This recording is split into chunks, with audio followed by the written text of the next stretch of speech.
Tudo bem com vocês? Vamos iniciar aqui, me perdoem pelo atraso, nós estávamos em uma outra live e é muito bom ver tantas pessoas aqui. Sejam todos e todas muito bem-vindos e bem-vindas.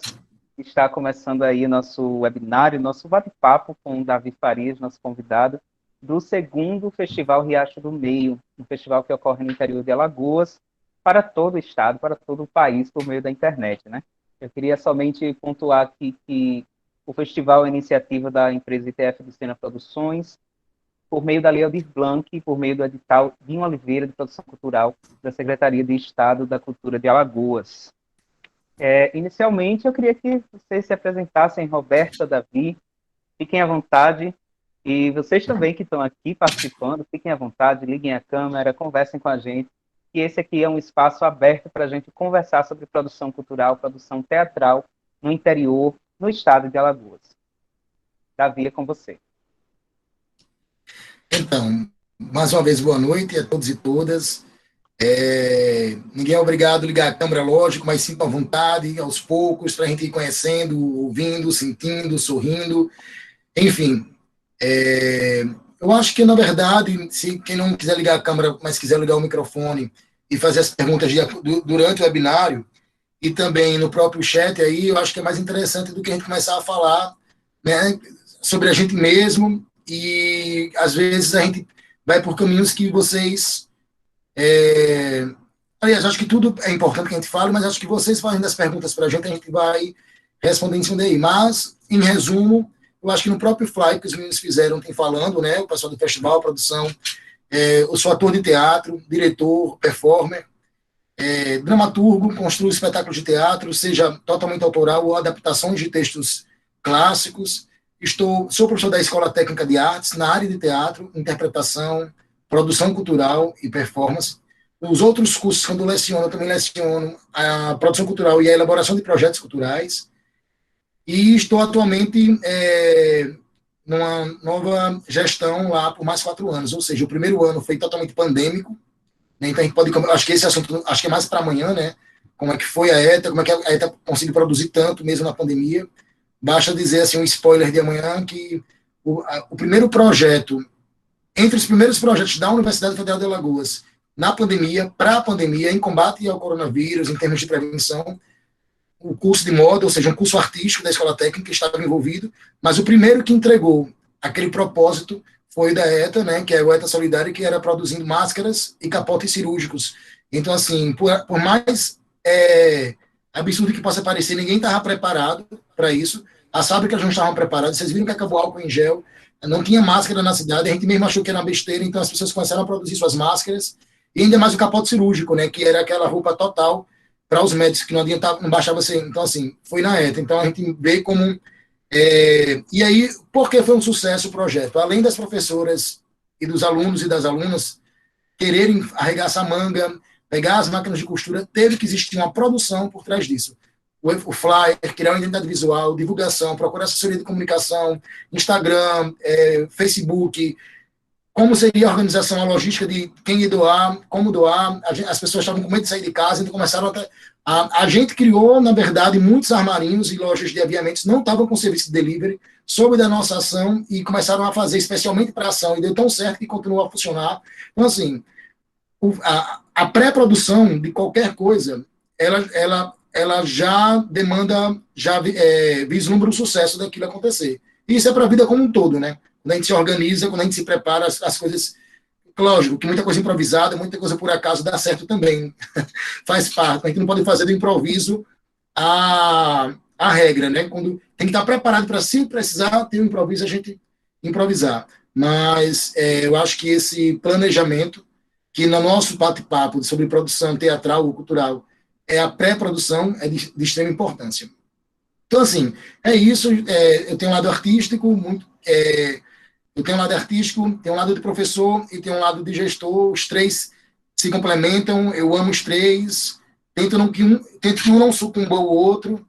Eu fico com frio na barriga quando é o primeiro dia de aula, quando vou entrar numa live, como agora, por exemplo. Eu fico com frio na barriga quando vou estrear como ator, e fico com frio na barriga quando vou estrear um espetáculo. Mas acho que esse é o pior, porque os atores podem fazer o que quiser depois dos ensaios, né? Então eu fico quase infartando em cena. Já que o assunto é produção teatral, tem um professor nosso, que já não está mais entre a gente, maravilhoso, o Glauber Teixeira, nosso mestre de muitos aqui na sala, grande diretor teatral, que dizia que ia assistir o ensaio e esse espetáculo com um sapato na mão, para cada erro ele jogando ali nos atores, né? Porque realmente é o momento da vingança dos atores e das atrizes. Com o diretor é o que eles vão pintar e bordar em cena. Enfim, acho que isso é um pouquinho. Eu acho que alguém vai ficar acompanhando, né, Maílson, que vai estar aqui as perguntas escritas, mas não tenham vergonha. Estamos num bate-papo com 2 professores de teatro, eu e a Roberta. Maílson é ator, temos pessoas que já estudam na ETA, pessoas que estão fazendo. Estou reconhecendo pessoas que eu avaliei o teste. Nem sei se a Copeb já publicou o teste, o resultado preliminar. Tem muita gente perguntando, mas vou agora estar na live. Então, assim, para essas pessoas, já que todo mundo está um pouquinho com teatro, com arte, bora ligar os microfones, pelo menos, para poder fazer as perguntas. Temos aí a Sâmia com a mãozinha levantada, mas a Roberta se apresenta primeiro, Roberta.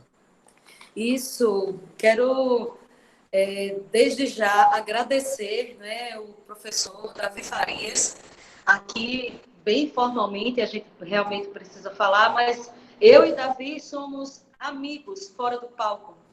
Nós nos conhecemos no vestibular e desde então, de lá para cá, nos tornamos companheiros, amigos, irmãos e também colegas de trabalho. Já fizemos juntos, já produzimos juntos e já atuamos juntos em vários espetáculos. Quero, em nome do Festival Riacho do Meio, agradecer, Davi, por você ter aceitado o nosso convite de vir para cá, bater esse papo, que vai ser, na verdade, tão gostoso quanto se a gente tivesse tudo junto, sentadinho, conversando, numa boa. Então, para quem está aí assistindo a gente também, que sejam bem-vindos e bem-vindas. Me chamo Roberta Aureliano, sou atriz também, cantora, professora de artes, e é com muita alegria que na segunda edição do festival a gente vem com esse formato, com essa forma de fazer cultura, de fazer arte, onde a gente seleciona os artistas para se apresentarem, mostrarem sua arte, mas também a gente conversa sobre o fazer arte e sobre os desafios do mesmo e da mesma. Então, muito obrigada, Davi. E vamos agora ver quem são as pessoas que vão fazer suas perguntas, quem tem suas dúvidas a respeito de produção de teatro no interior de Alagoas, no estado. Gente, fiquem à vontade para perguntar, como o Davi falou, como a Roberta reforçou. Nós estamos aqui para falar sobre produção teatral no interior de Alagoas, produção cultural também, né, já que as coisas se completam. Acho que o Davi falou muito bem quando mencionou o exemplo da atuação da ETA no início da pandemia, do curso de moda especificamente, porque eu acho que é um exemplo de como as iniciativas culturais, públicas, privadas, particulares, elas formam uma rede na sociedade, né, para a sociedade. Né? A cultura, a economia criativa está a serviço da sociedade. Pessoal, fiquem à vontade para perguntar, para participar, para comentar. Eu acho que esse momento é nosso, né? Eu falo assim como artista também, e apesar de um pouco afastado dos palcos, né? Espero voltar em breve. Estou sempre conectado com o que está acontecendo. E, para começar, eu queria falar sobre o cenário da produção cultural vinda do interior de Alagoas e que oportunidades e desafios a gente encontra nesse caminho, né? Acho que Roberta pode comentar sobre isso. Eu queria que Davi também falasse, porque ele está ali na prática, né? Vendo alunos, acredito que muitos do interior de Alagoas, que vêm aqui para a ETA e em busca de realizar o sonho de se tornar um profissional da arte. Como é esse cenário? Qual é esse cenário hoje para a gente? Eu acho que realmente o Davi é a melhor pessoa no momento para falar sobre isso, mas aí eu posso iniciar dizendo que comecei a fazer teatro no interior, em Viçosa.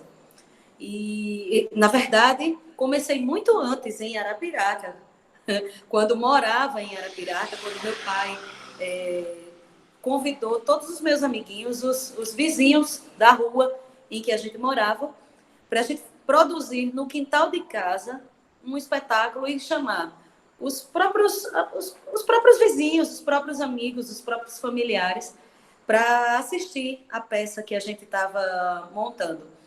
E desde de lá para cá, é sempre muito bom estar no palco e fazer teatro. Mas aí, em relação a essa questão mais atual, eu agora passo a bola para o Davi e depois eu posso continuar falando.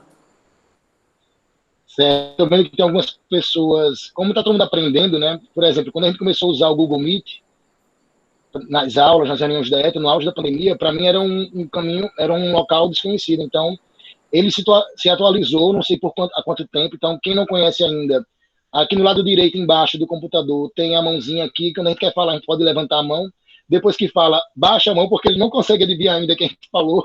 Então, a gente baixa a mão, mas também pode digitar aqui, se preferir. Mas se quiser ligar a câmera, ligar o microfone para poder fazer a pergunta, a gente ouvindo e vendo, ou só ouvindo, faz também. E nessas 3 setinhas do lado direito abaixo, que são 3 pontinhos aqui, você pode clicar, e na palavra layout, você pode escolher, por exemplo, que fique mosaico, ou seja, eu coloquei mosaico e arrastei para poder ter até 30 pessoas. Então, estou vendo todo mundo que está na sala até então, que nós temos com 16, 17, estou vendo o rosto de todo mundo, lendo os nomes, então eu consigo ter uma visão maior de quem está levantando a mão. Sobre essa pergunta dos desafios, a Roberta falou um pouco sobre o que iniciou no interior, né? E eu iniciei, primeiramente, na infância, com alguns amigos e amigas na infância, sem mentira nenhuma, com 5, 6 anos de idade, imitando cenas de novela. E a gente ensaiava aquelas cenas de novela para reproduzir, não existia YouTube, não existia nada, né? A gente assistia, decorava, anotava, ensaiava, e nas férias de junho e julho, que eram 60 dias naquela época, umas férias ótimas, né? Hoje não tem mais isso, a gente criava no quintal dessa casa dessa amiga, no Pinheiro, né? Enfim, onde eu passei toda a minha infância até os 18 anos, foi no bairro do Pinheiro, e que voltar lá tem toda essa comoção que a gente está vivenciando, que vocês sabem também. E nesse quintal, o ingresso sempre era o que íamos comer pós a peça. Então, a gente não lavava nada, porque a gente já estava produzindo teatro. Então, as pessoas levavam pipoca, amendoim, enfim, refrigerante, suco.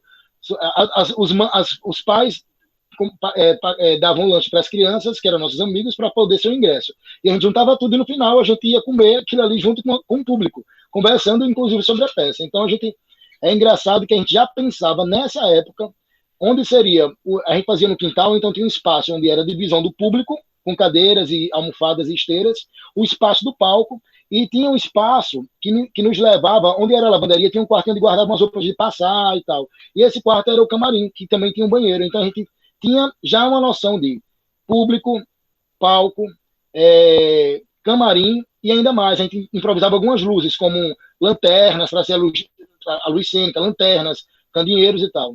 Então isso, uma coisa dessa simples de infância, a gente já percebe que o teatro, por mais que seja o que é que se diz, né? É uma tríade universal, que tem que ter ator, tem que ter público e tem que ter um texto.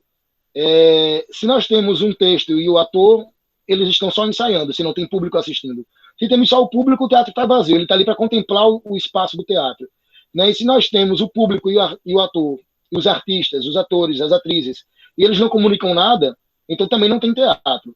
Né? Então, às vezes, e o texto, lógico, o texto, ele não precisa ser um texto teatral escrito e lido, o texto hoje é aquilo que comunica. Então, às vezes, existe o teatro do gênero, né, mais performativo, com muito menos palavras e mais ações físicas, com projeção, com trilha sonora, o teatro musical, enfim. Então, aquilo que comunica no teatro, até porque teatro é o lugar de onde se vê, é o local de se assistir, de compreender, enfim.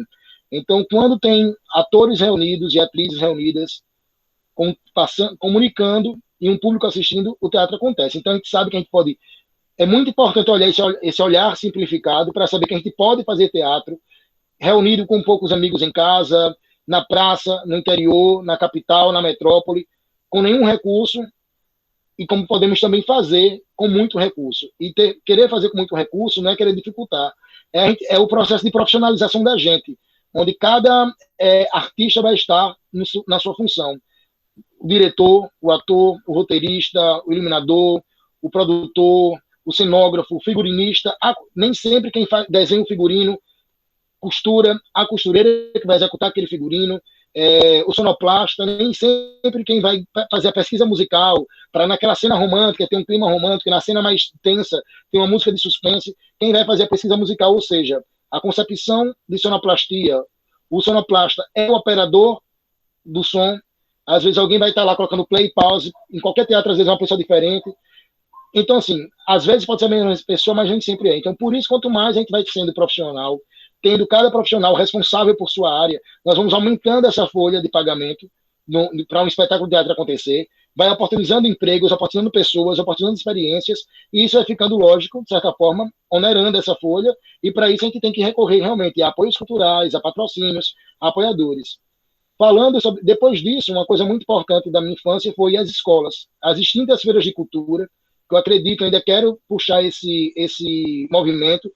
É a segunda vez que eu falo em live e não tenho o mínimo medo que alguém copie e plagie, porque o que é bom tem que ser copiado mesmo, vai ver que eu não faça e a pessoa vai lá e faz. Então, o que importa é que aconteça. Nós precisamos criar um movimento no estado de Alagoas, não importa que os outros estados não façam isso. As pessoas estão adoecendo, as pessoas estão tendo crise de ansiedade, ficando com depressão, muito jovem, crianças, adolescentes, os pais tendo uma das coisas mais absurdas. Uma coisa é você ter orgulho do filho, outra coisa é a escola incentivar a competitividade. Colocar um adesivo, meu filho é nota 10, meu filho é aluno destaque, meu filho é não sei o que lá. As pessoas estão adoecendo, as pessoas estão num momento de competição muito grande e às vezes não está indo mais fazer um Enem, um vestibular, pelo amor à profissão, querendo se ver na faculdade, querendo se ver profissional, e sim porque tem que dar uma resposta à sociedade, uma resposta à escola. E as feiras de cultura, elas foram extintas de 90% das escolas públicas e privadas de Alagoas, justamente porque acredita-se que pegar alunos e alunas para mergulhar no universo da ciência, olha só como isso é importante na pandemia, né? A ciência foi tão questionada e que hoje estamos comemorando a vacina. Fazer feira de ciências e feira de cultura parece que era fazer com que os alunos estavam perdendo tempo fora de conteúdo da sala de aula, quando ele se reunia com professores, se reunia com os alunos no horário extra curso, para poder apresentar para a comunidade em geral. A gente ia visitar as equipes e lá você tinha diversos temas a ser tratados, né? De várias maneiras, tanto na ciência quanto na cultura. Então, nessas feiras de cultura, eu também me descobri ator, digamos, indo para... existe o teatro da infância, que era uma brincadeira, o teatro amador, que é quando você tem um propósito mesmo de apresentar para um público que vai te assistir, que mesmo que não compre ingresso, que pega o ingresso, que enfrenta a fila, que foi nas feiras de cultura. Depois fui para o Festival Estudantil de Teatro, onde venci o prêmio de melhor ator coadjuvante em 1999. No mesmo ano, eu tirei a minha DRT, no Satélite existia uma banca, quem fazia um teste, e passei, e na época, nessa teste, estava Newton Rezende junto comigo, Valesca do Rê, Diego Martins, foi muita gente, Rita Rocha, Daniel da Base, então muita gente da minha geração, participou desse festival, Silvia Werneck. Nesse festival, todo mundo da geração, digamos, de 2000, que entrou no teatro profissional em 2000, estava ou no festival, ou nesse teste do Satélite, do Sindicato dos Artistas, ou em ambos. E as direções desses espetáculos, de Alberto Santana, que a gente chamava de Tio Beto, René Guerra, Flávio Rabelo, então, assim, os diretores que a gente já conhece, que a gente já respeita, que já eram de uma geração antes da gente, eram os diretores desses espetáculos. Então, essas coisas não mudam muito, né? Se a gente faz um festival de teatro hoje, aqueles atores novatos e atrizes novatas, já que há 10 anos, vão lembrar, né, que estavam ali. Então, as feiras de cultura proporcionavam muitos espetáculos que iam para esses festivais.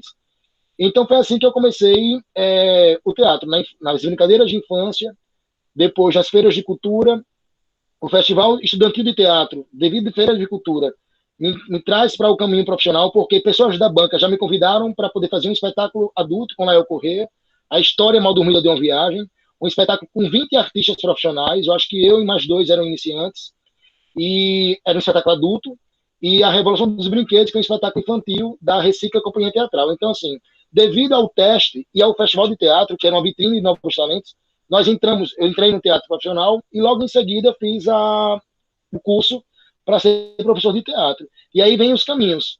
Eu me descubro professor de teatro e no primeiro ano de faculdade comecei a dirigir. Criamos um grupo, a Carapuça Companhia Teatral, que a Roberta faz parte, o Maílson, a Analice, a Paula Quintino. Então, o que é que eu e a Roberta fez muito? Porque começou uma dupla teatral. Porque eu e a Roberta se conheceu na primeira fase do vestibular, que era um PSS, depois na segunda fase, e na faculdade vimos que passamos e ficamos nessa dupla. Então, se tinha um seminário, ao invés de a gente fazer de forma teórica, nós criávamos uma peça sobre aquele seminário. Tanto que uma dessas peças foi sobre Tomás Antônio Gonzaga, né, Marília de Disseu, enfim, fizemos um espetáculo que rodou o Estado, ganhamos o prêmio de BNB de Cultura, acho que foi o primeiro grupo teatral a vencer um prêmio, que era um dos prêmios mais importantes em 2005, era o BNB de Cultura, vários grupos profissionais que a gente respeita escreveram projetos e não venceram, e a gente venceu. E aí a gente deu um banho de roupa nova, digamos assim, né, de conteúdos profissionais, melhor figurino, cenário e tal, no espetáculo, e assim nasceu a Carapuça, porque nós profissionalizamos a Carapuça, com registro e tudo, com esse edital. Então, eu acho que isso resume um pouco o início, como eu estou aqui agora, por que sou professor, como estou gestor da ETA, né? Eu sou professor, sou artista e estou gestor. Eu acho também interessante pensar que você falou do movimento das feiras de cultura. Eu realmente participei também de feiras de cultura e acho que isso foi essencial para que eu me descobrisse artista, né? Apesar de Roberto também ter tido uma pequena responsabilidade nisso, uma pequena grande responsabilidade nisso. Mas também parei para pensar aqui, você mencionou as feiras de cultura, que não temos mais, mencionou o prêmio BNB, que eu acho que não existe mais, e isso nos põe de frente a uma realidade difícil, né? Principalmente para quem está no interior e não tem acesso a muitas dessas coisas. Como uma pessoa que está no interior pode profissionalizar o seu teatro? Que caminhos ela poderia seguir, na sua opinião? No interior? Olha, eu acho que no interior é engraçado, que com toda a dificuldade que tem em qualquer lugar, na capital ou no interior eu achei menos difícil fazer teatro. Primeiro porque a gente facilita o trânsito, a gente vai tudo andando, a gente vai sair da casa de um, vai pegando o outro, quando você vê o grupo de teatro tá junto, indo para o local do ensaio. A prefeitura chega junto, e, né, da Feira de Cultura, a gente já ensaiou, enfim, só no ML, no auditório de ML. Então, assim, isso entrou numa peça de teatro, nossa, no sala de ensaio, fala-se sobre isso, né? Que saudade de estar no interior, né? A gente ensaiava até no auditório de ML, porque no interior você vai, ensaia no ML, ensaia no cemitério, você ensaia na praça, no coreto. A questão da violência não é tão acirrada, não era, né? Pelo menos na época que a gente ia para Viçosa ensaiar. Você consegue a carga de cultura, enfim. Então você tem os acordos com menos formalidades, né? com menos burocracia. Sem falar a questão de transporte, tudo isso é mais facilitado. E sem falar que você consegue ainda um modelo de produção um pouco também antiga, que era o comércio local colaborar com a alimentação para o camarim. Eles compravam ingressos para a gente, então às vezes a gente já fazia a primeira apresentação da temporada paga, porque o comércio local comprava 10 ingressos, 20 ingressos. O que é que eles faziam com isso? Distribuíam com os próprios funcionários da loja. E entrava o nome da loja, né, no cartaz. Então, a gente fez muito isso em Viçosa. As rádios locais dão apoio, fazem propaganda, a gente dá entrevista. O carro de som realmente funciona na divulgação. Então, assim, a gente ia de escola em escola, entrando de sala em sala para divulgar. Então, tudo isso realmente é mais fácil. A gente faz todo um planejamento de marketing, divulgação, e eu acho que as portas se abrem mais fácil. Assim. E o impacto daquele espetáculo, seja de comédia ou de tragédia, no interior é mais rápido. O boca a boca se torna mais rápido. Então, se você faz uma temporada, quem gostou, às vezes a gente tem que colocar o horário do espetáculo no interior após a missa, senão as pessoas não iam, né? Então, porque a missa ou o culto é tradição. Então, não tem como fazer espetáculo no interior sem respeitar a cultura local. Porque, por exemplo, não tinha ensaio no domingo de dia, porque os artistas ou iam ajudar os pais na feira, na hora das compras na feira, ou trabalhavam na própria feira, né? Enfim, de várias maneiras. As realidades são distintas. Quem era, digamos, um pouco mais abonado, vai na feira com os pais, porque no interior não tem isso, né? Não é só, né? A feira ela é popular, mas todo mundo vai para a feira. Tem o que se compra no supermercado e se compra na feira com qualquer classe social. Então, aqueles artistas que já eram filhos de alguma classe mais abonada, enfim, iam ajudar os pais na feira. Aqueles não, eles eram os trabalhadores da feira, seja o que carregava o carrinho ou o que estava lá vendendo. Então, a gente tem que pensar em todo o movimento da cidade. os horários de ensaio e os horários de apresentação. Domingo é um dia muito forte, se for após a missa. Sábado é um dia muito forte, se for bem antes do horário da farra.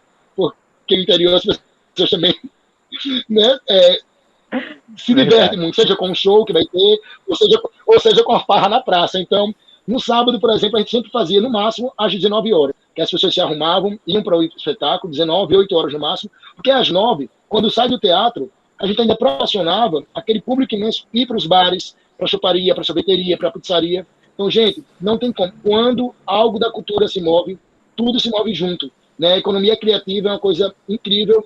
E assim, eu tenho muita saudade de fazer teatro no interior. Eu lembrei da Roberta, fantasiados de executivos.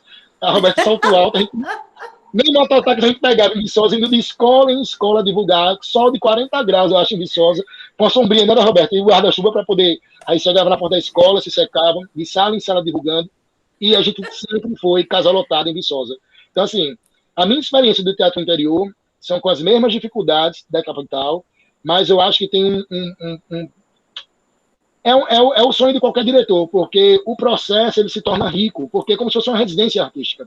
As pessoas estão juntas sempre, elas estão conectadas no ensaio, na casa, a gente vai e volta juntos pela cidade, na construção do cenário, na matéria-prima, na sucata que a gente percebe, porque a gente conhece a cidade. Você tem um domínio daquilo tudo. Né? É engraçado que é como se fosse uma imersão que a gente faz quando produz teatro no interior. Agora, tem pergunta, né? Tem as perguntas, mas eu quero só complementar rapidinho. Inclusive, a Gabi fez pergunta. A Vanessa Pimentel estava com a mãozinha. Temos que dar essa abertura aí para as perguntas, né? Para responder. Mas eu quero só ressaltar aqui e falar que tudo isso que o Davi falou é realmente tudo real.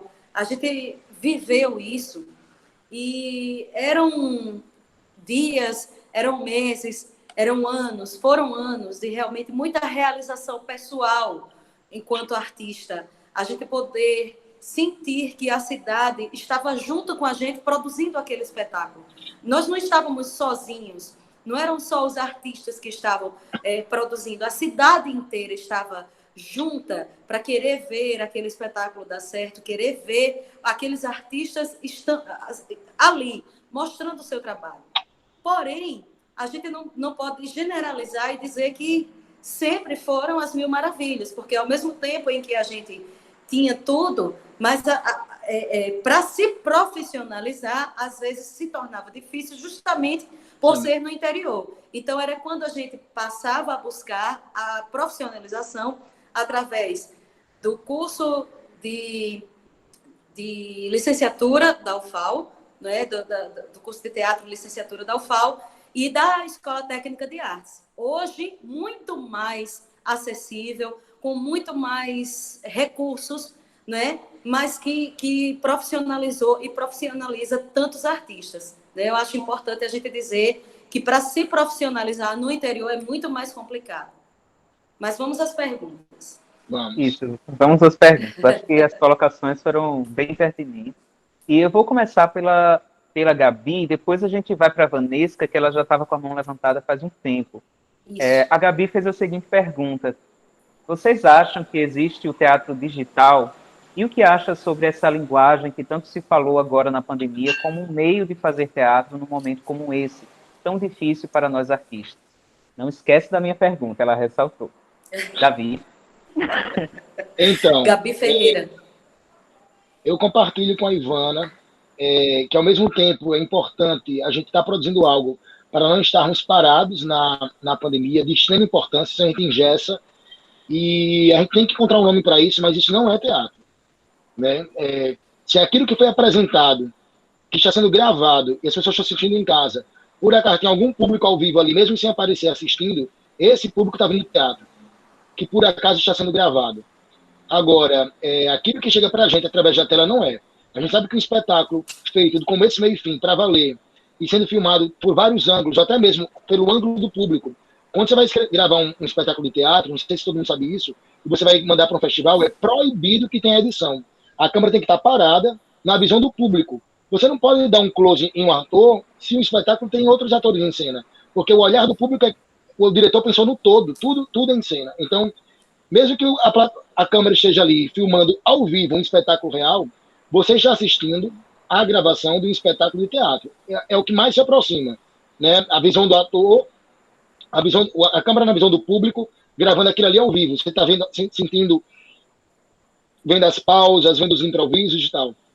Mas jamais você está sentindo a temperatura, a respiração, os detalhes, a tessitura, a textura dos tecidos, do cenário, a luz, quando ela muda, que esquenta também a plateia, quando a luz esquenta, quando a luz... Então, assim, isso ainda assim é o que mais se aproxima, você está assistindo a live de um espetáculo de teatro. E aquelas outras questões que estão acontecendo quando a gente grava um recital, algo editado, algo mais rebuscado, tem a teatralidade, existe, foi utilizado recursos teatrais para aquilo, para se chegar ali, mas já é audiovisual, já é um doc, é um curta, é um vídeo, é um Reels, é um IGTV, é uma live. Então, assim, eu não sou contra, porque nós teríamos adoecido se não tivesse tido essas peças que foram lançadas. A Secult, aliás, a DTEAL lançou espetáculos que foram gravados e filmados no Deodoro, para quem quisesse reassistir. Grupos de teatro relançaram seus espetáculos, disponibilizaram seus DVDs gratuitamente na internet. Peças aconteceram dessa maneira como live. Peças foram criadas completamente para a internet, mas não é como se fosse cinema dentro de palcos, peças de teatro, sabe? É como videodança. A dança é a dança e o videodança é a videodança. A dança filmada não é videodança, porque a videodança já é uma espécie, já é um gênero hoje artístico, onde a câmera, ela tá, o artista dançando, ele está em prol da dança, né? E a videodança, ele está em prol da câmera. Então, toda a marcação, porque o intuito é a captura, já foi pensado para o audiovisual. Quem for da dança pode até explicar melhor que isso, já teve alguma experiência. Estou vendo alguns alunos da dança, e na época, a Valéria Nunes, a nossa vice-diretora, ela tem um projeto de videodança, por sinal, um dos registros foi premiadíssimo, o Colapsar, né, já ganhou vários prêmios de videodança e de curta-metragem pelo Brasil e pelo mundo, assim, porque 2 deles foram internacionais. Então, é isso que eu digo, eu não sou contra, porque quem sabe o teatro filmado vai se criar um nome que não seja cinema, né, e que não pode ser teatro-vídeo, como tem videodança, vídeo-teatro. Porque não existe ainda esse nome que a pandemia está nos trazendo. A dança já saiu de ser só dança para também ter a videodança. Atores e atrizes interpretando algo é cinema. Mas e o que não é cinema e não é teatro? Mas é teatro pensado teatralmente por diretor de teatro, por artista de teatro, texto teatral, mas ele não nasceu para um público ao vivo, e sim na pandemia. Se criar um nome para isso. Mas, assim, muda muita coisa criar esse nome, porque a gente não pode se acostumar. Principalmente nos tempos que nós estamos vivendo, dizer o seguinte: vamos fechar os teatros físicos, que já gasta muito para a gente, é muito dispendioso, e não tem necessidade de se fazer teatro ao vivo se deu tão certo na pandemia. Não, nós estamos nos virando, porque a gente se reinventa, somos pessoas criativas, somos resistência, mas não podemos esmorecer e achar que já tem muito teatro fechado. O Maílson falou que eu falei sobre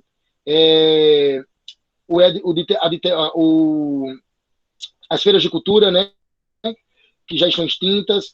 Acho que falou sobre outra coisa que eu não lembro agora, que eu falei que também já está extinto. E o Festival Estudante de Teatro, que aconteceu em 99, foi o último ano que eu participei, no Teatro de Bolsa Lima Filho, um teatro incrível no centro da cidade, entre o Deodoro e a ETA, digamos assim, naquela rua da Praça dos Palmares, ali que você vai para Santa Casa, tem um ponto de ônibus famoso, que é aquele Senarte, né, onde tem uma secretaria ali de uns cursos e tal.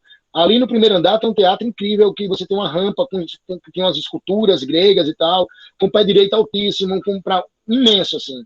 Então, é mais um teatro nosso que está fechado, mas é do município, inclusive é uma das poucas cidades que não tem um teatro municipal, é Maceió, e esse teatro pode passar a ser o teatro. Ele é um teatro municipal, embora não seja esse nome, chama-se Teatro de Bolsa Lima Filho, um teatro incrível. Teve muita temporada de grupos alternativos, grupos de espetáculos, sabe, uma pauta que era acessível. Então, só para registrar esse detalhe, eu falo isso porque já temos tantos teatros e cinemas que se tornaram né? Igrejas, lojas, prédios. Imagine se a gente continuar achando que esse teatro que estamos fazendo, que é incrível, nos alimenta, nos fortalece, a gente se inspira, eu quero fazer algo desse tipo, mas isso não pode e nem deve, nem vai nunca substituir a arte do teatro mesmo, ao vivo e a cores, e real. É verdade.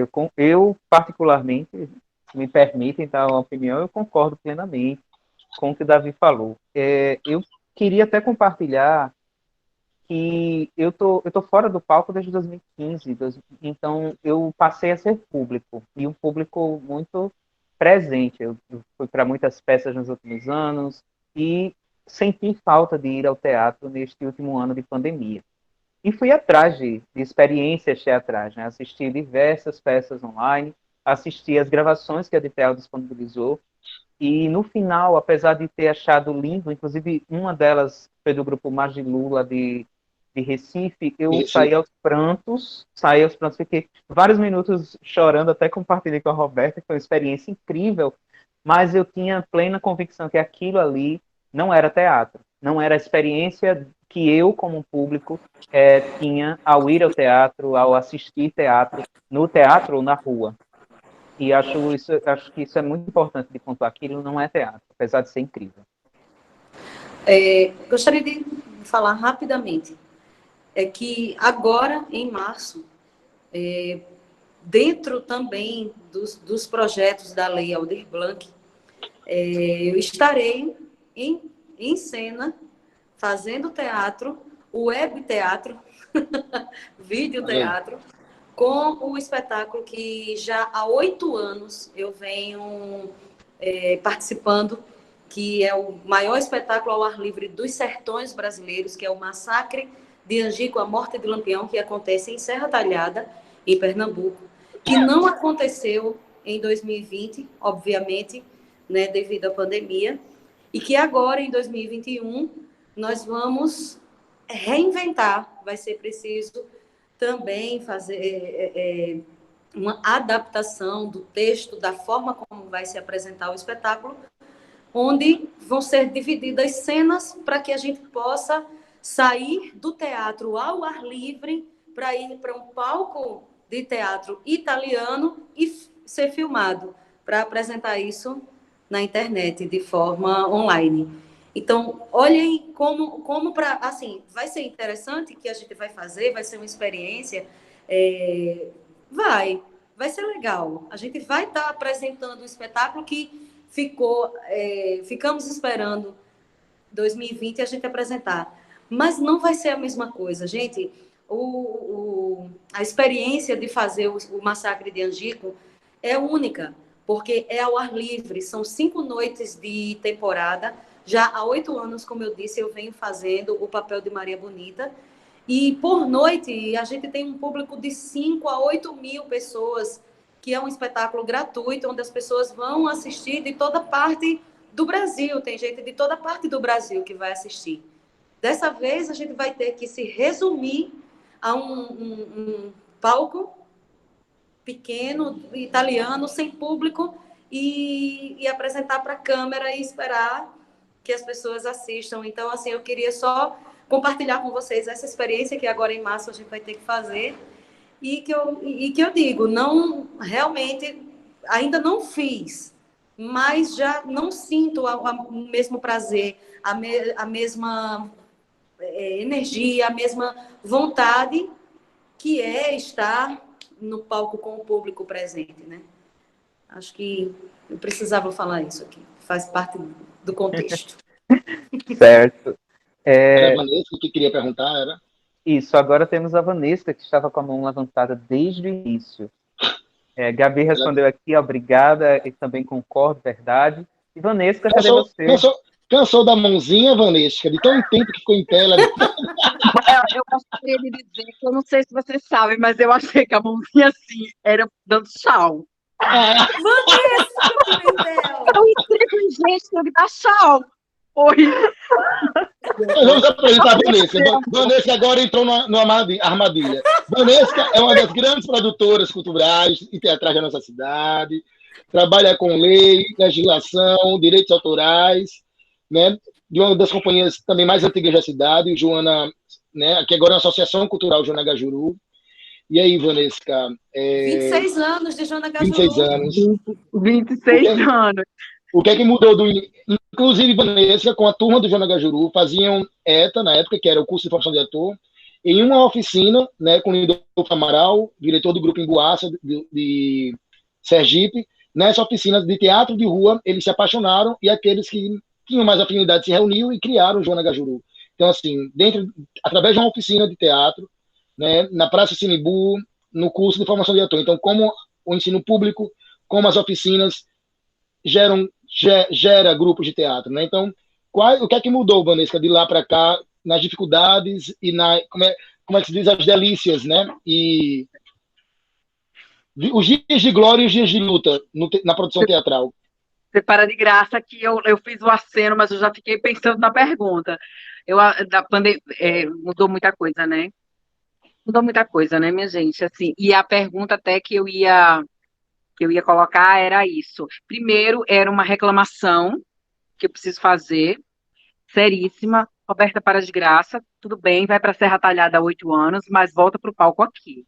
Porque eu já, inclusive, já disse isso no negócio do Bruno Palagani. Bruno Palagani, não sei o que, a Roberta esteve aqui. Eu disse, a Roberta é uma ridícula, né? Porque a Roberta canta, a Roberta interpreta, não é verdade?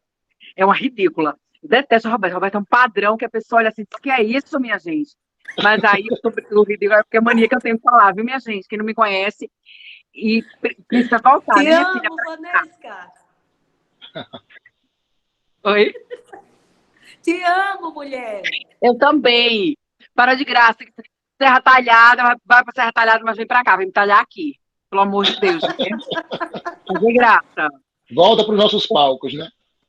Porque é uma das grandes atrizes que a gente tem aí, me dá muita dor, porque eu vejo atrizes maravilhosas, e assim, eu sei também, né, que tem a casuaria, tem um monte de coisa, e aí às vezes a gente, né, isso tudo vai consumindo. A minha pergunta, que eu acenei, mas eu vou ter pergunta. Concordo quando fala, que isso me incomoda demais, quando é teatro, é isso, é aquilo. Eu falo, gente, não é outro nome qualquer, mas realmente não é. Vi algumas coisas também. Eu acho que existe um lugar de catarse que só quando você está ali presente é que você consegue ir nesse lugar, é muito complicado. E aí tem uma outra coisa que alguém falou para mim. Primeiro, há muito tempo eu sempre digo que há 10 anos atrás nós não tínhamos internet, 10, 15 anos atrás não tínhamos internet. Então percebam como tá muito escuro, minha gente. Tá não, né? Tá Ó, botei uma ótimo. luz. Tá que eu boto a luz errada, né? Vocês verem como eu sou digital. A luz totalmente pra cá, que me faz A luz teatral, a luz teatral contra, luz de contra. Como você se deforma dentro do coisinha do seu amigo, fazendo isso.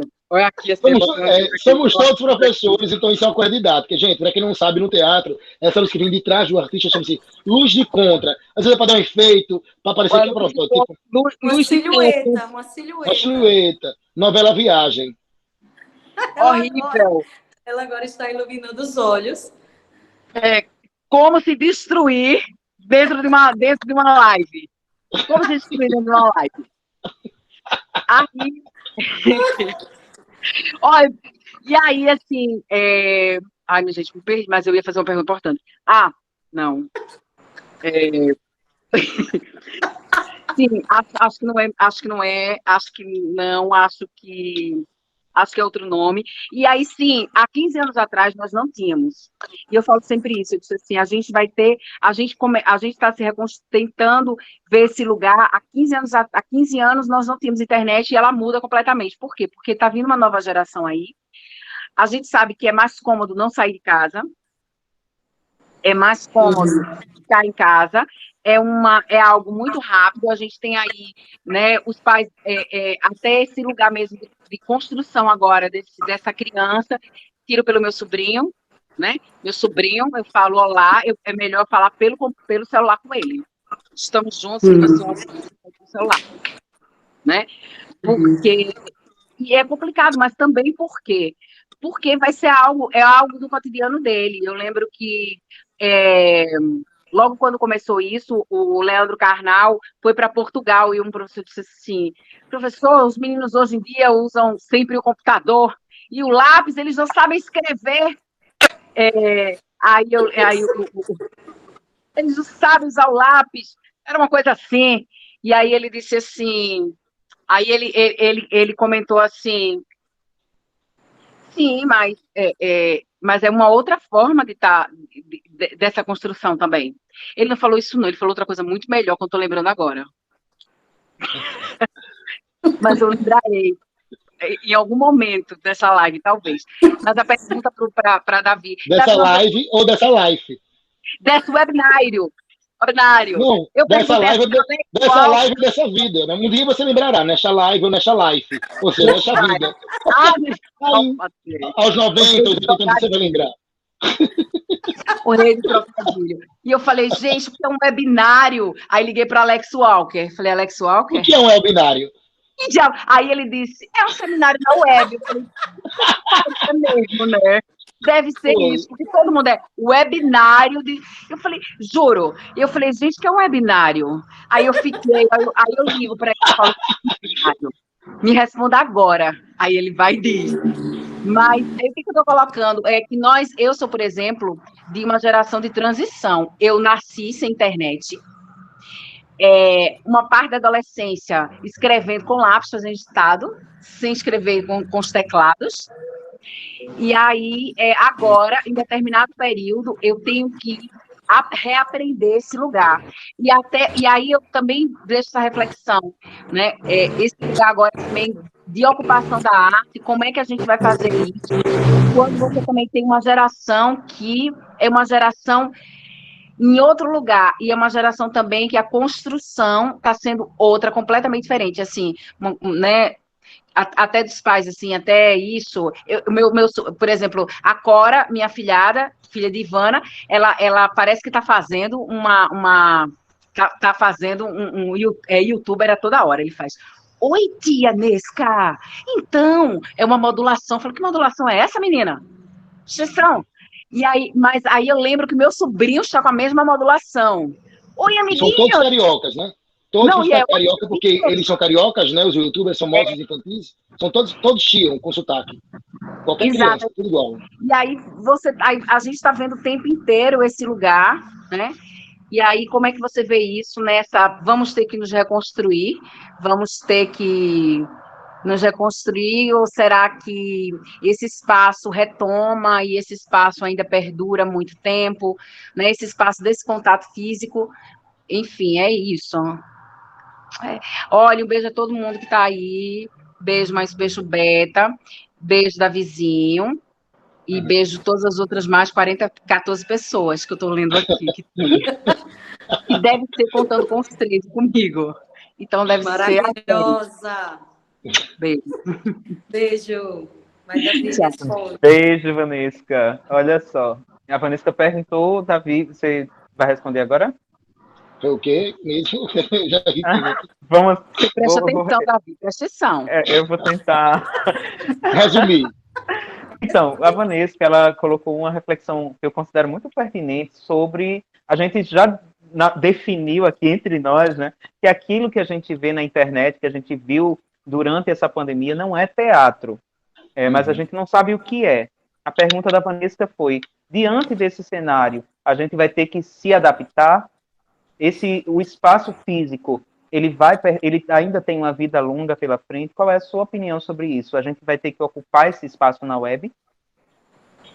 Eu acho que sim, mas de que maneira? Não entregando os pontos que o espetáculo no espaço físico presencial não vai existir. Pelo contrário, acho que a gente tem que fazer do processo de um espetáculo para a espera desse espetáculo poder estrear no espaço físico, utilizar o espaço da web como experimento. Eu acho que esse espaço da web são exercícios cênicos, parte do processo para o espetáculo. Então, se nós vamos construir um espetáculo, eu e a Vanesca tem um delírio de construir um espetáculo chamado As Carvoeiras. E vai ser bem incrível se sair como a nossa viagem, né? Então, se a gente começar o processo agora em 2021, só para Ô, estrear em Davi, 2022, Davi, oi, a oi, gente já bota o comprometimento da Roberta. Roberta, é o sim que eu escutei, que vai participar? é, porque ela vai ser convidada do Sim! elenco, né? Cuidado, eu sou advogada, viu? Acabou de se comprometer. Presta atenção, sua Pois vida. é, exatamente. Sim, Tá sim. gravado, tá Carvoeiros, gravado. nas Carvoeiras, que é esse espetáculo incrível, a gente pode começar o processo de ensaio em 2021, para estrear em 2022, acreditando que vamos estar todos vacinados, podendo fazer no teatro, mas daqui para lá, ter processos na web de processo cênico, de experimentação, de reações do público. Claro, se entregar muita coisa, mas um trecho, uma cena. Então, até mesmo fazer audiovisual de coisas do espetáculo, de processos do espetáculo, de parte do espetáculo, para ir mesmo sentindo o público, vendo as reações, enfim. Então, acho que a gente pode começar a fazer proveito da questão que a gente não denomina, que não é teatro, como processos de encenação gravados, né? Mas, assim, focar no espetáculo, no espetáculo como um ensaio e um processo para um espetáculo ao vivo. Nesse processo, não existe alguém que, às vezes, fica registrando o making off, fica filmando os ensaios, depois edita. Acho que podemos tirar proveito disso. E aí você já está criando o quê? Quem é que não lê um livro e quando sabe que o filme vai lançar, vai assistir o filme? Quem é que não vê um romance no teatro e quer assistir? Então é isso, a gente fazer desses momentos na web, na internet, chamariz, né, marketing para o espetáculo ao vivo. Eu, se assistisse fragmentos, eu queria muito ir assistir a estreia presencial. Né? Então, assim, eu acho que a gente pode fazer, respondendo a Boris, que não estamos entregando os pontos, mas essa parte na web no momento é necessária e podemos tirar proveito disso como algo de produção, pensando como produtor cultural mesmo, né? Como uma questão de marketing. Gerar conteúdo do espetáculo para que as pessoas queiram ir comprar. E quem sabe já começar a vender os ingressos antecipados para aquela X data lá, entendeu? Enfim. Então a ideia seria criar subprodutos. Então, subprodutos Isso, do produto que é o espetáculo, no caso. Né? E Dá não uma rasteira no abandonar. coronavírus. Enquanto o coronavírus está achando que a gente está deixando o teatro ao vivo para poder fazer, não, ele não sabe. Ele, né, já que estamos, vamos utilizar esse momento em casa para poder divulgar. Quantas pessoas assistiriam um teaser de um espetáculo de teatro, ou quantas pessoas assistiriam um momento teatral de um espetáculo que ainda vai estrear em 2022, se não fosse de fato a pandemia, né? As pessoas assistiam outras coisas. E com a necessidade de arte, né, por tudo que eu falei, depressão, ansiedade, enfim, angústia, tédio mesmo de estar ali. Às vezes a gente fez um evento ano passado com a ETA colaborando, enfim, pela Lei Rouanet, que foi o Renda-se, um projeto de moda, e que seria para 1.500 pessoas presencialmente. E não teve ninguém assistindo, a não ser a equipe técnica, os 50 modelos e os 10 estilistas. E o que aconteceu? Por exemplo, aqui você estava no começo aqui na live, não sei se ela ainda está, é uma artista alagoana, cantora, de muito talento e compositora também, que foi que ela disse: eu jamais teria assistido algo de moda se não fosse a pandemia. E ela gostou de ter visto. Então viu moda alagoana, com filé alagoano, tinha rendeiras, ancestralidade, enfim. Então, o que é que nós fizemos? Demos a prioridade para a Câmara. Esquecemos que... Porque quando você faz um desfile, ou um teatro que é gravado, o desfile foi para o público. Por acaso, está tendo um registro. Na hora que você transforma esse desfile numa live, o olhar é completamente diferente, não é mais só uma câmera, são várias câmeras. A câmera que acompanha o modelo saindo de lá do fundo da passarela, acompanha a câmera na lateral como se fosse o olhar do público assistindo, a câmera que está de frente para poder ver esse look de frente e de costas. Então, assim, hoje esse evento, por exemplo, não muda mais. Pode ter público, mas ele vai ser uma live que tem público. Isso mudou. Não vai ser mais para o público presente, porque a gente também viu que a gente pode democratizar. Então, assim, para o desfile, por exemplo, já é o caminho contrário. Eu acho isso bacana. Né? Já para o teatro é impossível. Teatro filmado, gente, é um saco. Assim, não é a mesma coisa que você está lá presencialmente. Mas, se a gente vai fazer um espetáculo de teatro que também está sendo filmado e alguém vai assistir a live, beleza. Se você está em São Paulo, né? E às vezes você compra o acesso àquela live ali, você vai assistir. Pelo menos você está vendo, tendo noção do que é. Exato, eu acho que essa questão da gente ter as duas opções, né? Mas contanto que se faça sabendo qual delas vai dar um melhor resultado. Porque realmente não adianta. Tipo, você já imaginou, Vanessa, aqui eu abro um parênteses para dizer que sim para o espetáculo, como eu já dei outros 2 sims para outros espetáculos que a gente pode comentar isso ainda, né? Mas Vanesca, que é diretora e produtora de teatro de rua, imagine, né, você como um espectador assistir um teatro de rua pela internet. Gente, ou um ator, você como um ator, se apresentar na rua para ninguém. Então, e isso ser transmitido. Eu acho que tudo depende muito da energia, né? O ator, o artista, ele é isso, ele é calor, ele é troca. A gente depende disso para que o espetáculo ele tenha um bom resultado. Então, não vai adiantar a gente... porque a gente tem que se adaptar a esse novo normal, como se chama, mas não adianta se adaptar só por se adaptar, só para fazer porque tem que fazer. Não. Se ficar legal, vamos fazer bonito, vamos usar bons equipamentos, bons profissionais para produzir algo assim. Mas se não vai ficar, se não vai dialogar, se não vai passar nenhuma mensagem, se não vai ter a troca, nem que seja virtual, é melhor não fazer. Não vai ficar feio para ninguém. É verdade. E eu acho também que quando a gente vai pensar nesses subprodutos que o Davi colocou aí, que tem que pensar com o mesmo olhar de que está produzindo um produto artístico, sabe? Um produto. Tem que pensar nesse encantamento do público, como ele falou aí, que pensaram nessa questão das câmeras, dos detalhes no desfile. Esse mesmo pensamento acho que tem que existir no que a gente vai mostrar além do espetáculo teatral para o público que está na internet. Acho que esse assunto finalizamos. O Lima Neto, né, levantou a mão aí. Temos uma mãozinha levantada aqui. Lima Neto. O Neto é a Gabi, não sei. Oi, tudo bem, galera? E aí, Neto? E aí, meu querido Davi? Grande Lima Neto.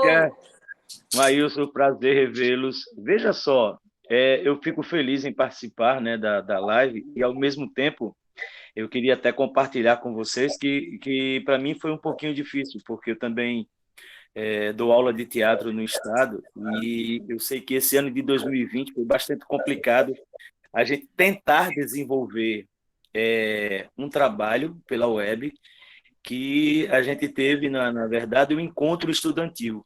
E foram pouquíssimas coisas a nível de audiovisual produzidas, né? A gente teve o quê? Leituras de poemas, leituras de poesias, mas a gente sentiu muita coisa engessada. E aí, como você colocou, Davi, a visão é totalmente diferente. Para a gente que está acostumado a lidar com o público, a ver a reação, de sentir a reação, estar participando de algo só para câmera, uma câmera ou mais de uma câmera, fica complicado se a gente tem alunos que estão experienciando uma nova coisa do teatro. E esse ano eu tive a oportunidade de trabalhar a questão da leitura, da habilidade, então, deles mesmos se filmarem para observar se estava valendo a pena a interpretação dele, se contemplava isso para ele. E em alguns momentos nós fizemos algumas aulas abertas para a própria escola, né? E muitos ficaram com receio, muitos ficaram um pouco pé atrás. Professor, está ruim. A gente teve uma experiência em 2019 diferente, a gente participou de outras atividades, então o público, eu disse, mas é diferente. É uma coisa que nós não estamos acostumados, é uma linguagem nova, é uma linguagem de cinema, né? Então, assim, é totalmente diferente você fazer um trabalho para uma câmera, né? Até para a gente nós que somos professores, lidar com o outro do lado de lá, a gente às vezes não tem as câmeras abertas, né? E às vezes a gente não sabe se a informação chegou legal. Então, assim, observando cada colocação de vocês aí, essa nova fase para a gente é uma fase de experiência. Eu concordo plenamente quando você, Davi, colocou que é totalmente diferente. Então, vender a ideia por fragmentos, né? Fazer com que as pessoas comprem essa ideia e acreditem que elas possam comprar o ingresso para daqui a um ano. né? Então, a gente tem que começar a mobilizar e tentar fazer com que estas pessoas que, na verdade, acreditam na cultura, possam divulgar. Como você também colocou aí essa questão do desfile que você fez lá na Sim. ETA, né, do pessoal do curso de moda, e você esperava uma quantidade de pessoas e, de repente, não estavam. Mas garanto que para as pessoas que estavam ali, como teve a opinião de uma pessoa que você colocou aqui, Aham. foi muito mais importante. Então, às vezes, por uma, duas ou três que assistam, que sejam não sejam do mesmo ciclo nosso, mas que sejam de ciclo paralelos, a gente aprende muito, né? Roberta vai experienciar uma coisa diferente, um espetáculo ao vivo, aberto, e de repente vai ter que voltar para o palco. Então é totalmente diferente. São linguagens que a gente precisa se reciclar, a gente precisa aprender muito, né? Apesar da tecnologia estar aí a 1000 por hora, mas a gente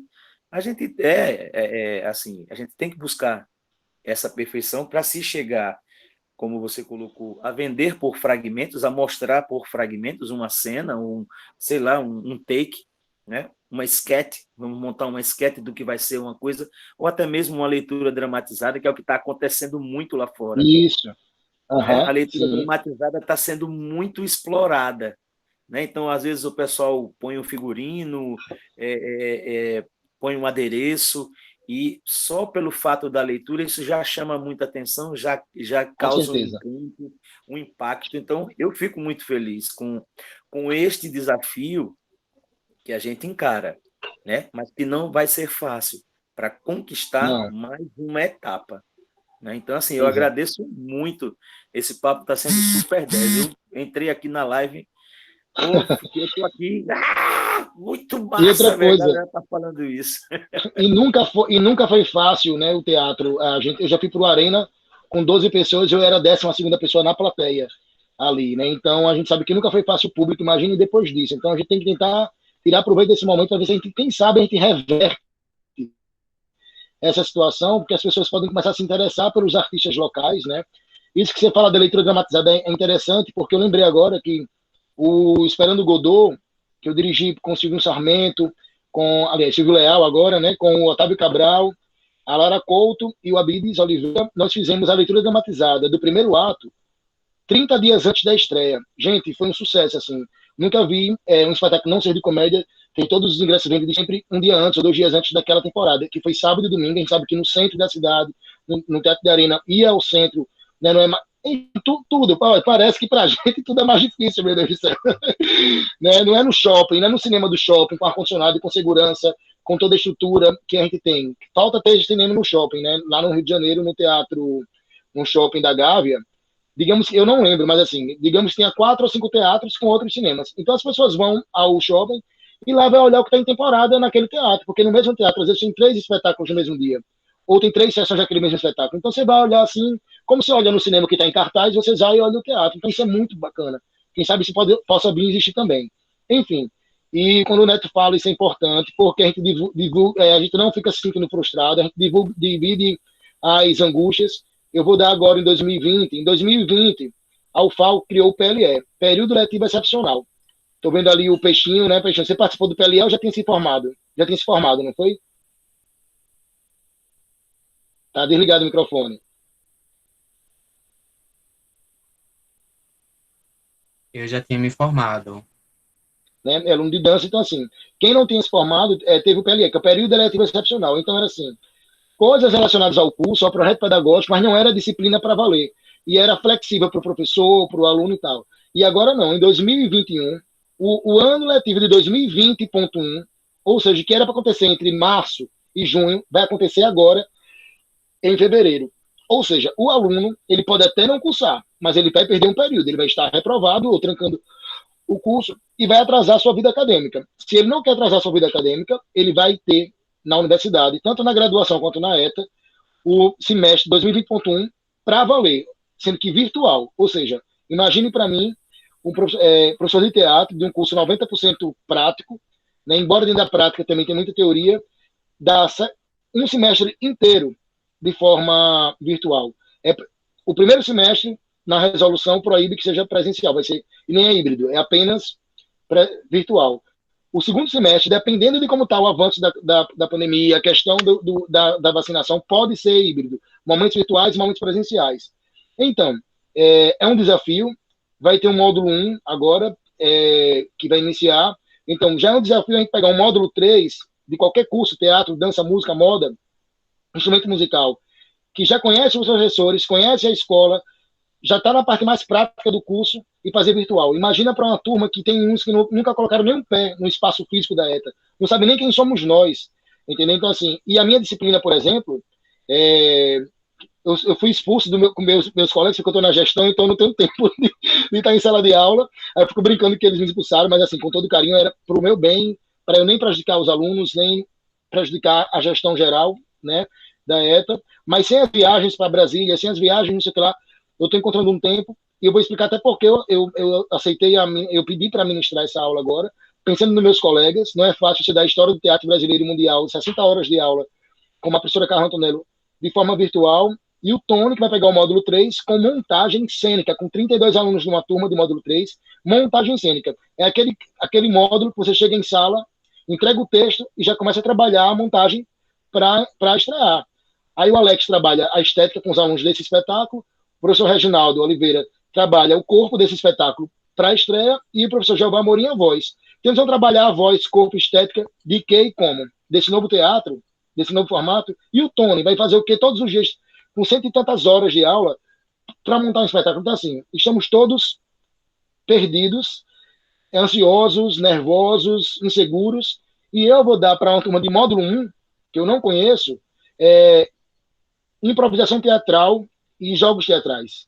Olha só, né, o primeiro contato é público, é alugamento, é aquecimento, preenchimento de espaço, improviso, preciso de contato com o outro, então eu estou pensando como é que vai ser isso. Então, assim, eu falo, Neto, que você já teve a sua experiência, eu não tive nenhuma experiência ainda, online com aula, porque uma coisa a gente está batendo um papo aqui e não está com as câmeras ligadas, outra coisa eu tenho que ver a reação, eu tenho que ver o resultado, eu tenho que ver os jogos cênicos, eu tenho que dar o feedback para a ensinação desses alunos. Mesmo que então, assim, a palavra desafio que vocês colocaram, né, que era o tema dessa live, realmente é o que está acontecendo com a gente desde 2001, ou desde 2000, né?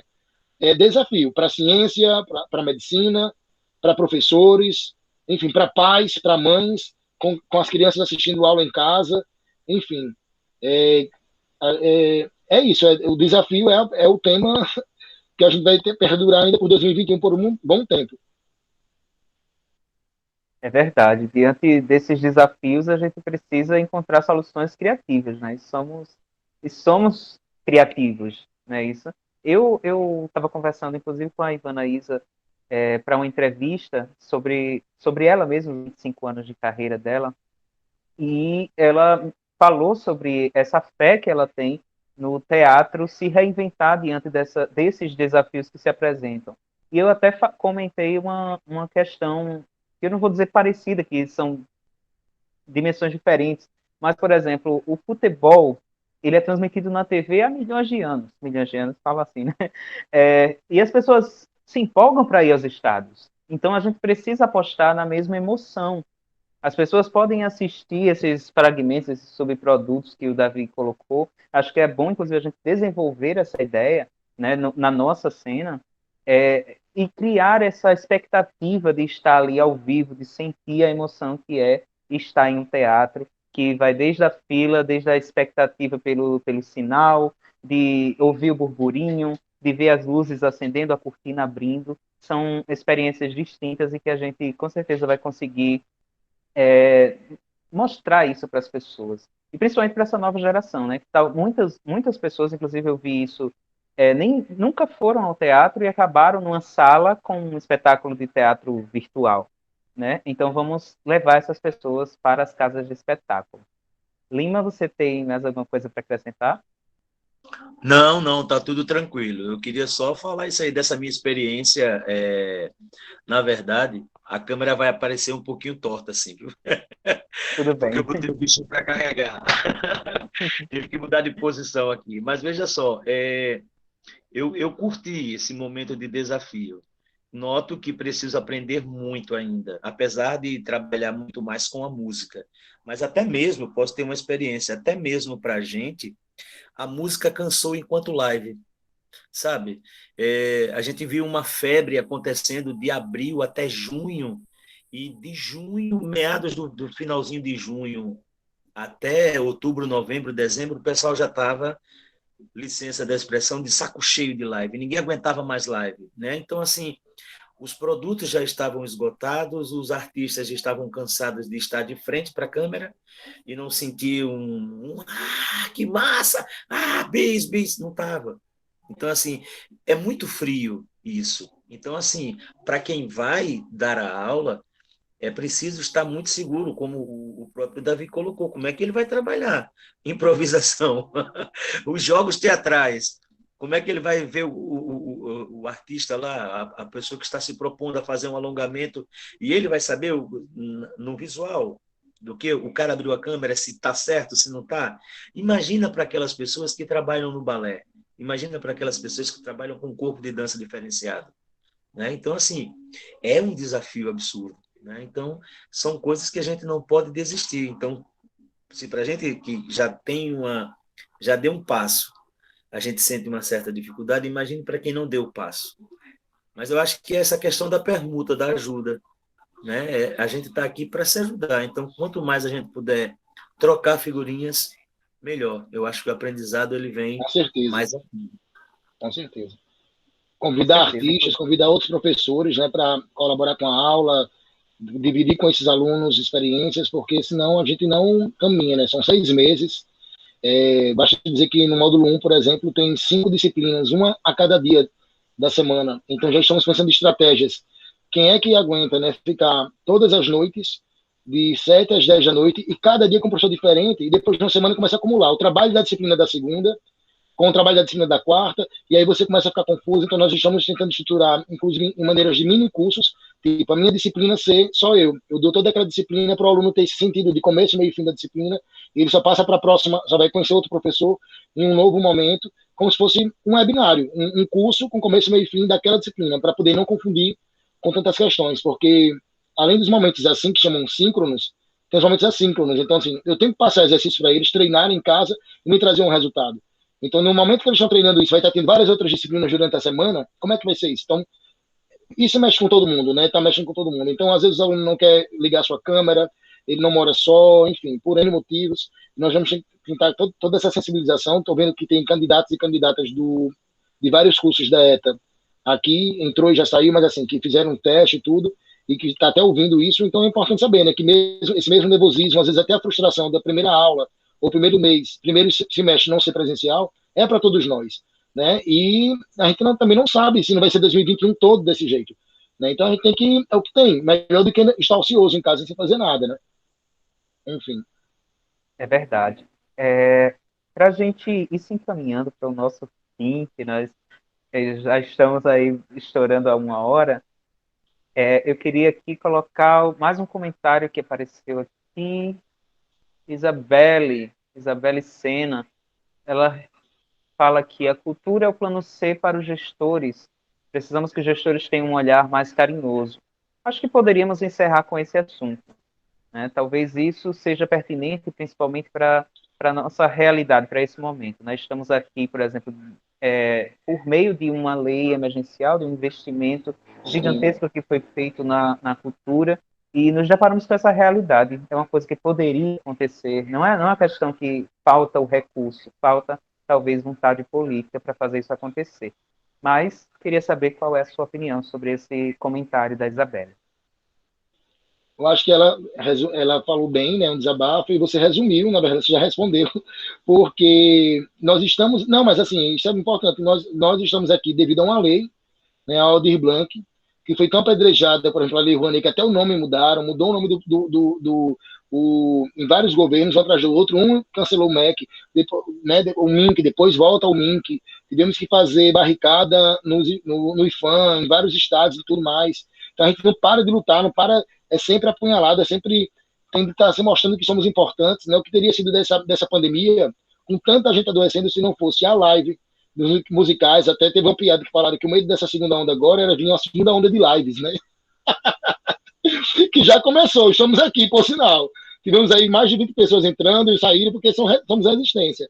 Mas, assim, realmente cansa e tal, mas se não fosse as lives musicais, esses tipos de teatro, os festivais de cinema online, as plataformas, Netflix, etc., filmes, tudo, os livros, poesia, né, enfim, TV, entretenimento. Então, a gente sabe que os artistas foram fundamentais para a saúde mental da gente, para o próprio artista também fazer arte, se movimentar. Mas a Lei Aldir Blanc, essa questão que a Isabelle fala, dos gestores não dar atenção, seu plano C é isso. Só estamos aqui pela Lei Aldir Blanc porque tivemos que lutar e provar que era necessário, porque fomos desacreditados, desrespeitados, e teve que ter uma pressão muito grande, né, da bancada que acreditava nisso e da população em geral e dos próprios artistas por isso. E aí nós temos um investimento na cultura que de repente não se viu nos últimos anos, sem nenhuma pandemia, e viu que é verdade, não, nada se quebrou, pelo contrário, gerou. Gente, o dinheiro que se venceu, que se recebe como artista, vai comprar feira, vai pagar água, luz, gás, vai se pagar aluguel, né? Enfim, cabelo, computadores, ring light, maquiagem, cenografia, figurino, tudo está gerando. Então, para de querer massacrar os artistas pela sua incompreensão, né, da arte, ou do que ele quer comunicar. Então você pode, quero só assistir comédia, pronto, não gosto de tragédia, quero só assistir tragédia, eu quero assistir só teatro gospel. Então assim, a escolha é sua, mas não generalizar e não nos crucificar. Então isso é muito importante. A maior prova de quem está aqui assistindo essa live é que essas leis são importantes. Tudo que vocês assistiram na TV, na internet, o filme, a série tem que ter investimento, teve artista por trás daquilo ali. Então a gente teve que provar mais ou menos que somos necessários, né? Então o que eu acredito é que os gestores, como eu falo, essa questão eu ia falar do movimento, é um movimento de voltar às feiras de cultura, associada à Secretaria de Cultura do Estado e do município, e também de educação, fez uma junção entre Secretaria de Educação, Secretaria de Cultura, as escolas e os artistas. Como foi aquela história também dos pontos de cultura dentro das escolas. É algo naquele sentido sempre muito maior, sabe? Para que as pessoas vivenciem ser artistas, tomem o gosto pela arte, e quem sabe passem a assistir também, se tornem público, porque é um processo de formação de plateia. Quando uma turma de alunos assiste outra turma que está fazendo um espetáculo de teatro na escola, essa turma se tornou plateia, e aqueles se tornaram artistas, eles compreendem a cadeia produtiva, né, cultural. Então, assim, eu acho que é isso. Sobre o que a Isabelle fala, é sempre lembrar que quando eu estou assistindo uma live pela Lei Aldir Blanc, eu estou tendo promoção cultural através dessa lei. E quando um artista recebe, quando o Jana Gajuru, junto com outras iniciativas, fizeram aquelas doações de cestas básicas, a gente só pensa em o artista que recebeu a cesta básica. Além de ter trazido alimento, afeto, porque teve muito carinho naquela iniciativa, algum supermercado, alguma indústria alimentícia recebeu. Né? Alguém vendeu, movimentou a economia local, quando foi comprada os alimentos para aquela feira, sabe? Então, assim, o óleo que fritou a comida, o açúcar que colocou no pacote de café, enfim. Gente, é isso. O gás que teve que cozinhar com aquilo ali. Então, para cozinhar aquelas questões, então, é parar de achar que o artista ele está pedindo esmola e que nós somos a velha história de mamar nas tetas do governo. Pelo contrário, né? Nós produzimos arte, cultura, deixamos a nossa memória viva, mantemos essa matéria de várias maneiras, através da fotografia, da pintura, do registro oral, de todas as maneiras, e ainda mais, nós somos também uma base para a saúde mental do mundo, isso em qualquer lugar do mundo, desde a história, né? O que seria da nossa história, da nossa memória, se não fosse a arte da pré-história, por exemplo, deixada lá nas cavernas, para a gente compreender a nossa evolução humana. Então, assim, é só ter essa compreensão, e eu acho que essa pandemia, por incrível que pareça, ela conseguiu, com toda a luta que a gente teve, mostrar que dentro de casa, sem aglomerar e sem ir fazer manifestação presencial, nós conseguimos a maior lei, né, de incentivo financeiro de investimento na arte e na cultura no Brasil. Então, nós somos, eita, não pode falar a palavra, mas nós somos, isso aí que você já, que antigamente era com PH, nós somos demais. Os artistas é uma classe porreta mesmo de ser. Vencedores, batalhadores e resistência. E muito obrigado a todas e todos que vieram compartilhar esse momento. Espero que a gente tenha né, discutido algumas coisas interessantes, algum aprendizado que ficou aí. Obrigado à produção do evento, do festival, que estou vendo que está sendo um sucesso, quero acompanhar. E amanhã espero que a gente se reinvente no assunto, né? Ter outras coisas para conversar. Sim, é verdade. Amanhã nós teremos uma mesa redonda a partir das 19 horas e vamos reunir gestores públicos, artistas e produtores culturais para uma conversa, produtores culturais para uma conversa como a que tivemos hoje, com outros assuntos e também acho que com outras visões, né? Já que teremos também o lado da gestão, que também é muito importante. Eu queria somente repetir aqui que esta live integra o Festival Riacho do Meio, um festival online que está sendo promovido por meio da Lei Aldir Blanc, por meio do edital Dinho Oliveira de Produção Cultural da Secretaria de Estado da Cultura de Alagoas. Davi, muito obrigado por ter aceito o nosso convite e aceitado o nosso convite. Roberto também, por estar aqui presente. E obrigado a todos vocês que participaram. E acho que esses espaços são muito importantes, né? Agora, uma opinião, esses espaços de conversa são muito importantes, de falar sobre o fazer, né? Que a gente faz e acaba não parando para conversar. Foi muito bom ouvir todos vocês, todos os nossos colegas que participaram. Muito obrigado a vocês. E muito obrigado a vocês que ouviram aí esse tempo. Eu faço também os meus agradecimentos. Obrigada, Davi. Obrigada a todas as pessoas que participaram hoje da nossa live de abertura do segundo festival. Somos, sim, resistência, né? Somos artistas, a gente ama o que a gente faz, a gente só quer ser ouvido, ser assistido, ter o nosso espaço, ter o nosso reconhecimento, ser aplaudido e sobreviver com isso, que é o que a gente sabe fazer. A gente se profissionalizou, a gente estudou e a gente se preparou para isso, assim como todos os outros profissionais em suas áreas, né? Estamos aí ainda diante da pandemia, tendo que realizar o festival online, mas não deixamos que isso atrapalhasse a nossa vontade e o nosso desejo de fazer arte. Então, que quem esteja assistindo ainda, se de repente ainda está em dúvida, vou fazer teatro, vou fazer música, vou fazer dança, vou sobreviver com isso? Vai. Se você fizer com vontade de fazer, com seriedade no que você vai fazer e com verdade. Basta você colocar a sua verdade no que você está fazendo. E aí tudo é consequência, tá bom? Obrigada. Amanhã estaremos aqui na mesa redonda, vamos conversar muito mais. E a semana está apenas começando. E segundo o Festival Riacho do Meio, agradece a todos vocês. Boa noite e obrigada. Boa noite, obrigado a todos e todas. Boa noite, pessoal. Só lembrando Boa que esta noite. live Valeu. estará disponível no YouTube logo mais. Valeu. Amanhã Maravilha. estarei aqui. Tchau, tchau, gente. Boa noite. Até amanhã, pessoal. Tchau, tchau. Tchau.